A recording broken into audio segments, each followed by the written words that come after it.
All right, hello everyone. This is Barry Vanover, and you are at the Ask Barry V Show, and this is Miles Baker. We want to get started today I want to highlight a friend of mine. You know, we started doing some victories, and I happened to get a chance to catch up with a friend of mine, Chris Bro, from the New Jersey area, up in the Tri-Cities. Just talked to him. It was good catching up with him, and just his overall success, the number of students, the quality of programs, and the sheer amount of money that this guy is making every month. Now, I don't want to be, I haven't asked him permission to share with how much money he's making, so I don't want to be like saying what his monthly gross revenue is, but it's a lot.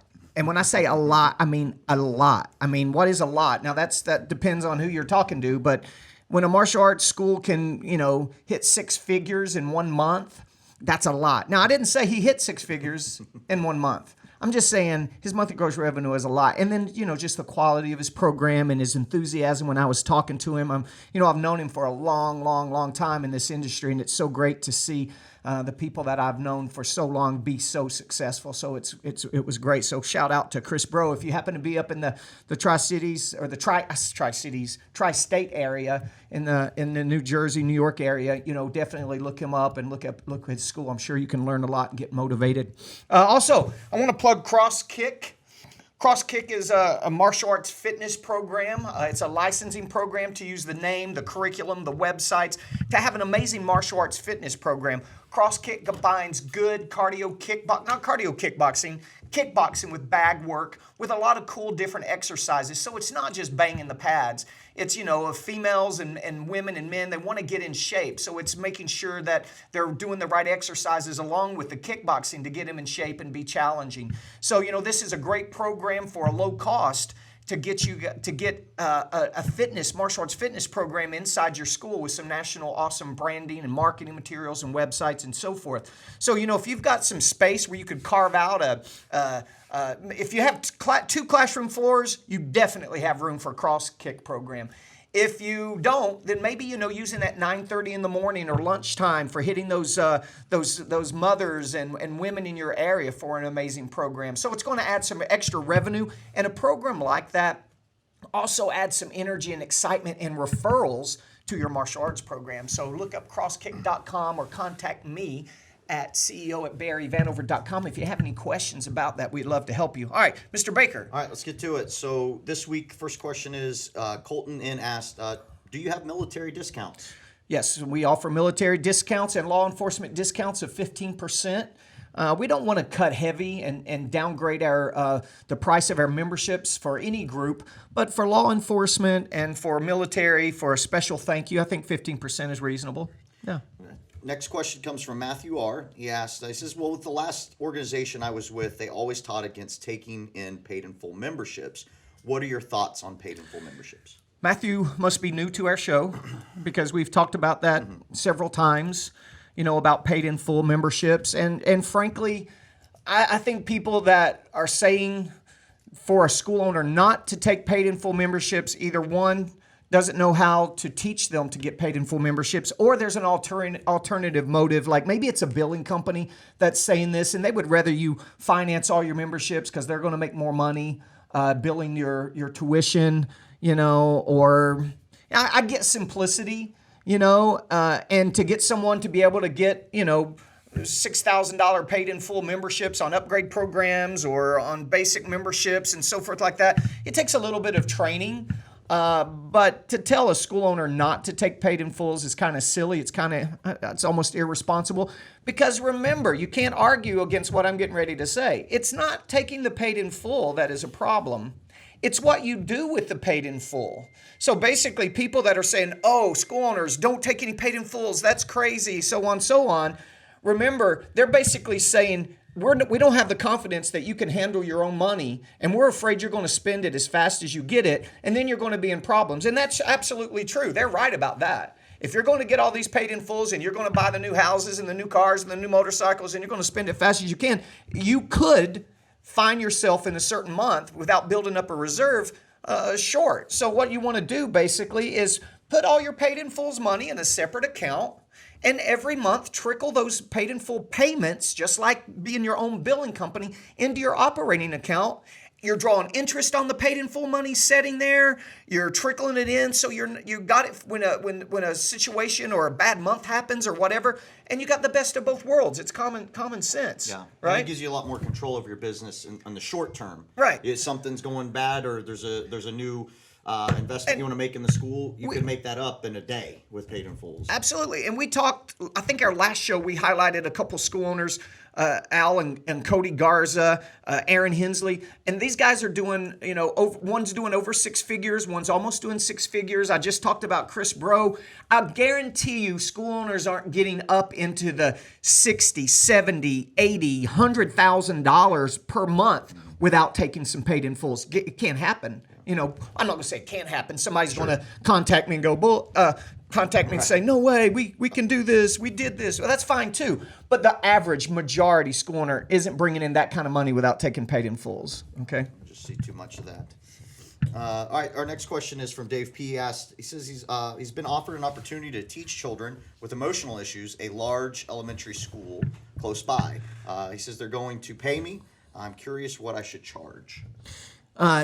What Dave's talking about here is martial arts mini courses. So let's talk about just a little bit educating martial arts mini course. Martial arts mini course for us is where you're going to go outside your school, off-site, and you're going to go for a series of visits. We just wrapped up a martial arts mini course for an elementary school, one of our schools here in Knoxville, and we went I think 8 times. 8 times in a row, once a week. That's a martial arts mini course. We have a nice little curriculum that's designed over 8 to 12 weeks and how it wraps up and funnels those people into a mass intro on Saturdays to a karate recital so mom and dad can see and show off what the kids learned in that mini course, and then boom, we sign them up. Martial arts mini course is an opportunity for us to sign up new students. So when you're trying to figure out how much to charge, really, you're trying to figure out, should you charge? And then figure out how much. So first ask yourself, should I charge? Is a martial arts mini course an opportunity to sign up new students? Well, then a lot of times for an enrichment program, we will charge a little bit of money, but we donate it back to the elementary school to ensure that we get to do that enrichment program once or twice a year in all those elementary schools. Now, so the first thing is it an opportunity or is it a job? If there's really no chance of signing up students, maybe that the school or the offsite is too far away for those families to really come to your school, or it's a situation where it's, whatever, In this situation, I think he said these are close by. They are close by. But what kind of kids?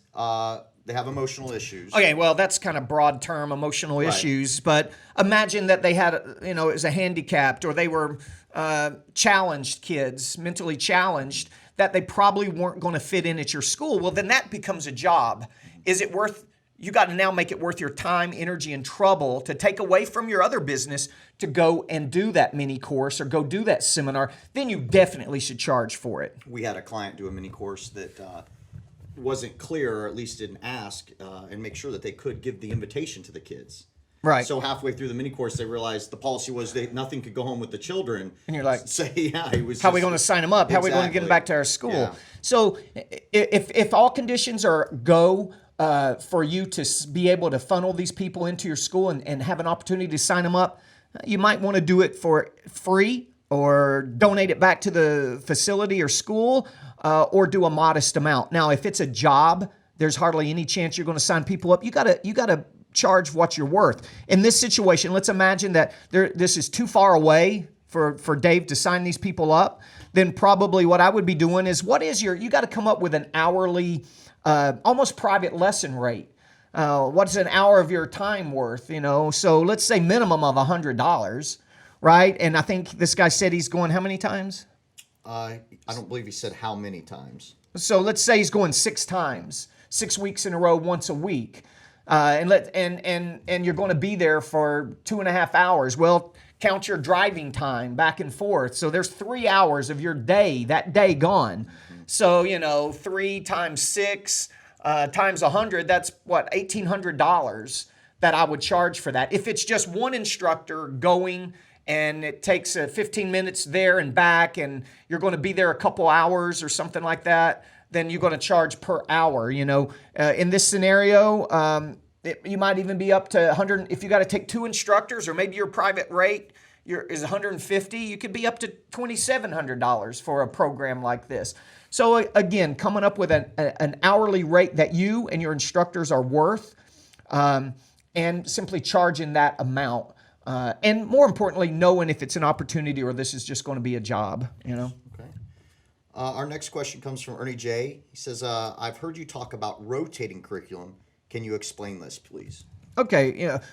Sometimes I forget that a lot of the newer school owners aren't familiar with rotating Every curriculum. day the school's opening, right? New people coming to the industry. And we've been doing rotating curriculum for 20 years. So I sometimes forget to talk about that or mention that. But, rotating curriculum is when you take your curriculum and you design it in a way where you can teach multiple belt levels in the same class. You teach them the same curriculum at the same time, and it rotates through so many levels of curriculum with so many belt levels. So let's imagine that you have white, yellow, orange belt students.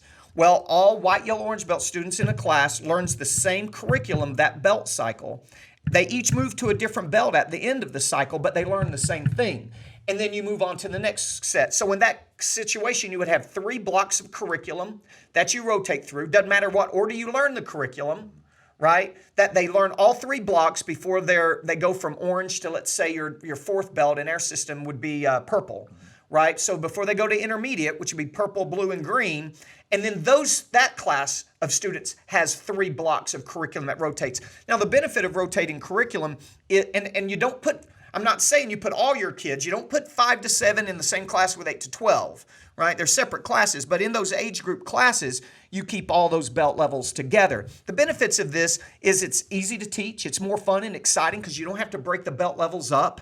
I think the kids learn better because the classes are more exciting. You need less staff to teach an awesome class. And it just operates in a better, more exciting fashion when all kids are doing the same thing. Instead of breaking the class up into different levels at a certain point of curriculum, all the kids stay together, so they're always key-eyeing together, and they're always responding to your anchors together, and so on and so on. So now we, at Premier Martial Arts, we've taken rotating curriculum to another level. All kids can stay in the same class from white to black belt candidate, and we rotate through the entire curriculum. That's another level. It's another conversation of how we get that to happen. But we still can break the classes up when the classes get too crowded from beginner and advanced, but they're still rotating the same way, or beginner, intermediate, and advanced, or maybe you want to do basic and black belt training, but the curriculum is all the same that we're teaching at the same time to all the different belt levels. All right, rotating curriculum. All right, so our last question for this week comes from Tito R. He says, I understand the upgrade program concepts. I was just wondering, how many do you have with your Premier Martial Arts organization, and how each one works? So the different types of upgrades we have, and what they consist How of. each one works. I'm guessing he's asking what maybe the benefits are. Maybe, yeah. Benefits are. We do basic program. That's a basic short-term martial arts course, 6 to 12 months. Our premier owners get to choose which one they want to sell. 9 months, it doesn't matter. But it's very little equipment required. It's a 6-month course to make sure the families are, and whether it's adult student or children, they're really interested in martial arts before they make that long-term commitment to become a black belt. Once they know martial arts is for them, then they make the commitment to become a black belt at a certain point, which for us is at purple belt. So they either join black belt training, or they're probably just going to go on their way because martial arts wasn't for them. And then they join black belt training. Black belt training is a different color uniform. It's weapons training. It's sparring drills. So we take the level of their training up a whole nother notch, so to speak, because we are training these kids or these adult students now to get their black belt. So it becomes a more serious group of people, more excited, more fun, because they're all in, man. They're all in to get their black belt. And then the third upgrade program becomes something that is not required for black belt, and it's not for everybody, right? It could be kids jiu-jitsu and kickboxing, more MMA. It could be taking the weapons to a more competition level and bladed weapons like swords and kamas and double nunchaku. Or you could take that next program. Some schools would call it, a long time ago, it was referred to as Master's Club, but Master's Club and whatever. We call it Premier Training. So basic black belt training, Premier Training. Some schools call it Elite Training. Or it doesn't matter what term you call it. And that's for a higher level group of kids or students. It's more excited. And then we have a leadership program. And a leadership program is truly that, teaching the students to become leaders and assistant instructors. And that's, again, for even a higher level, more committed person. So the upgrade programs are great because it just changes and adds on to the experience of a student on their journey to black belt. They're not getting their black belt any faster. They're not, matter of fact, they're having to train more and work harder and get more committed to get through the program now as they move up. But they increase their interest level and their excitement. So hopefully that kind of broke down the benefits of the way we do upgrading programs. And again, I would be hard-pressed to compare the gross revenue income for a school that has upgrade programs and doesn't have upgrade programs. The school that has efficient upgrade programs probably making a lot more money in gross revenue because they have more opportunities to make a sale. Not just new people coming in the door, but you got a whole audience of existing members that you can sell to every month, the different upgrade programs. And it's designed in a way that it's fun, it's exciting. They don't have to upgrade, except black belt training. That one they have to. But the other ones they're going to want to when you put more value on each one of those programs. Yeah, those schools make more money because they provide a better experience. Better experience and more Not value. just because we're selling more things, we're providing a better experience. And the better your experience, the more money. It's really not about sell. They see the other students see what the other students are doing, and they want to know how do I do that, and they see the difference in the uniforms, and it kind of sells itself. I agree, 100%. That's it for this week. So, a couple real quick announcements. Me and Mr. Baker will be in Orlando, Florida, Saturday, April 23rd for a marketing and sales. That's going to be at the hotel, Sheraton Hotel there at the airport. So come bring your staff. Let's have a day of nothing but focusing on the marketing and sales of martial arts memberships. We're going to be at the Maya Super Show in Las Vegas. I'll be teaching a 2-day instructor college, part of that 3-day event. The first and second day, I'll be teaching full days instructor training. That's July 5th through the 7th. So I would dare say that if you bring your instructors to that event, one, they're going to have a blast. They're going to come back motivated, excited, and pumped. They're going to come back with some things that you're going to see happen and change different on the classroom floor, making it more exciting. And they're going to learn a lot of information, and it's going to be a blast. Plus, it allows you to show investment and interest in their progress by taking him. Do a fundraiser. Do some fundraisers, some parents' night outs, some sleepovers, some car washes, some breakathons, and let your instructors operate those in a way of earning some money to go toward their travel expense. Century and Maya has a great hotel rates, $89 a night to stay in the new remodeled MGM. Pile 4, 5, 10 instructors in each room. Now, don't tell them I said that, but $89 a night to stay in that hotel is ridiculous, right? So really, what do you got? Airfare, right? So, and a little food cost. So, go to the grocery store, go to Walmart and get a bunch of power bars and a bunch of water and make them tough it out if they, for 3 days, if the food's a problem, but get there. Okay. All right. Is that it? All right. That was a good show. That was a good show. We did good. All right. Thank you guys. We'll see you next time.